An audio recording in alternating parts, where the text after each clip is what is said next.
পেরেছিল যে হাজার আক্রমণ নামিয়ে এনেও রানীদেরকে বাগে আনা যাবে না। তারা অন্য বিষয়টা নিয়েছিল, নানাভাবে তাদেরকে সমীকরণে আসার চেষ্টা করেছিল এই রাঢ় অঞ্চলকে জয় করার জন্য।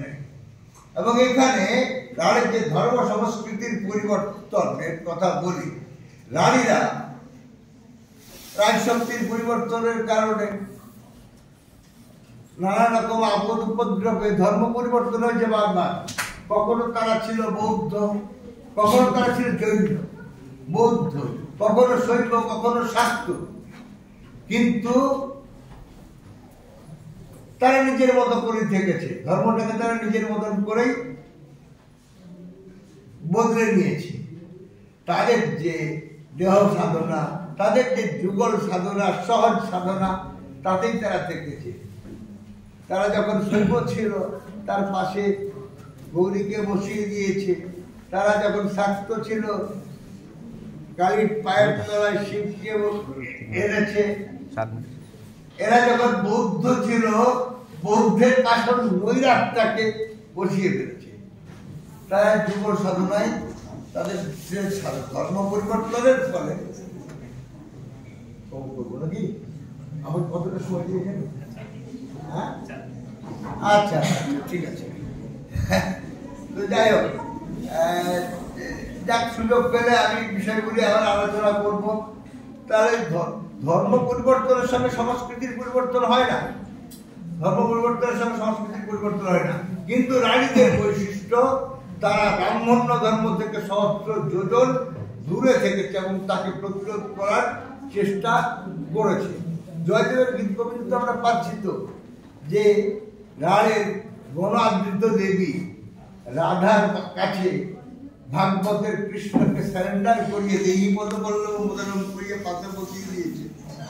একটা সমীকরণ শুধু তাই নয়, এখানকার যে নিম্নবর্গীয়দের যে টোটেম গুলো ছিল, মৎস্য, কুর্ম, বরাহ, তোমরা টোটেম, সেগুলো অবতারের তালিকাভুক্ত হয়েছে, সেগুলো অবতারের তালিকাভুক্ত হয়েছে। এবং এই বিষয়টাকে অনেকেই রাঢ়ের গীতগোবিন্দটাকে রাঢ়ের নিম্নবর্গীয়দের জয় কাব্য বলে বর্ণনা করা হয়। যাই হোক, একটা উন্নত সংস্কৃতি, দ্রাবিড় অস্ট্রিক সংস্কৃতি আমাদের একটা অখণ্ড ভূমিতে প্রকটিত হয়েছিল, সমীকৃত হয়েছিল এবং বিবর্তিত হয়েছিল।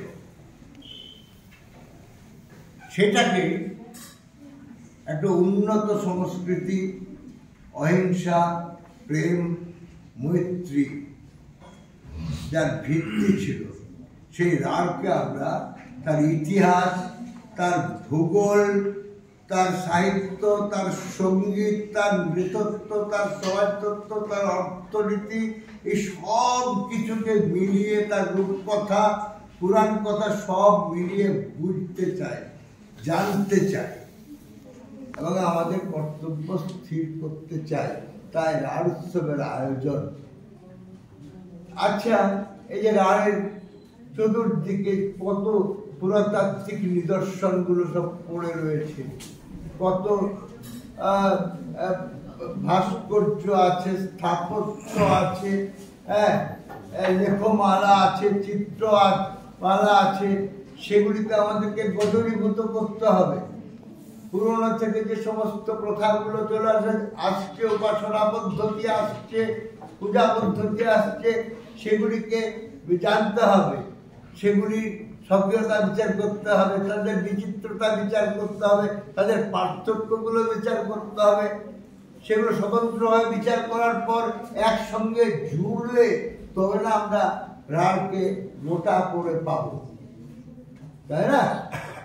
আজকের দিনে সমাজ বিজ্ঞানের কত বিকাশ ঘটেছে, তাই কাজেই সমাজতত্ত্ব, নৃতত্ত্ব, মূর্তিতত্ত্ব, এই সমস্ত থেকে বিভিন্ন কোণ থেকে যদি আলো ফেলা যায়, তাহলেই একটা জটিল সমাজের সংস্কৃতিকে উপলব্ধি করতে পারা যায়, গ্রহণ করতে পারা যায়, তার পুনরুজ্জীবনের জন্য কাজ করা যায়। কোনো একক ব্যক্তির পক্ষে এত বড় কাজ, এত তথ্য সংগ্রহ করা, সমীক্ষণ করা একার পক্ষে সম্ভব নয়। সকল গুণী মানুষ যারা রাজ্যকে ভালোবাসেন, সকল গবেষক, সবাইকে একত্রিত করার জন্যই রাঢ় উৎসব।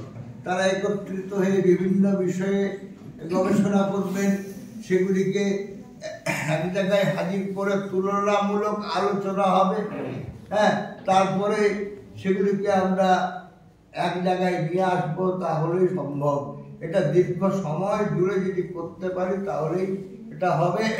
আপনাদেরকে বিশেষ করে ভালো লাগছে খুব, সোনামুখী কলেজে আয়োজনটি করেছে এবং হল ভর্তি ছাত্রছাত্রীরা আছে, তাদের মধ্যে সকলকে আমি বলবো রাঢ় উৎসবে অংশগ্রহণ করুন।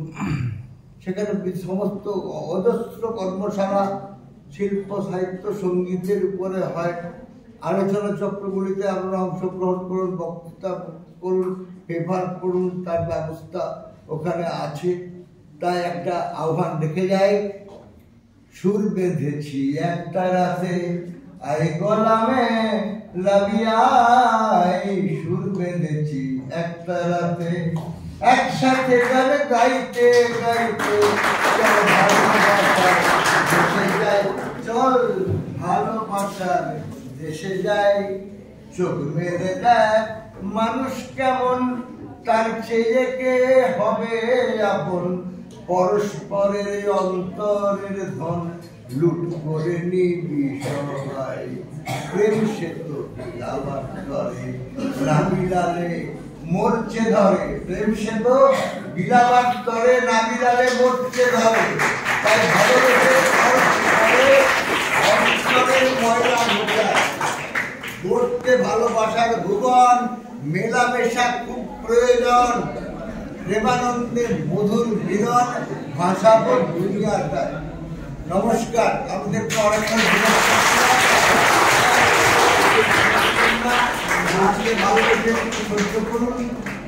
একটু বেশি আমাকে একটু যদি সময়টা বলে দেওয়া হতো না, তাহলে বিভ্রান্তিটা হতো না।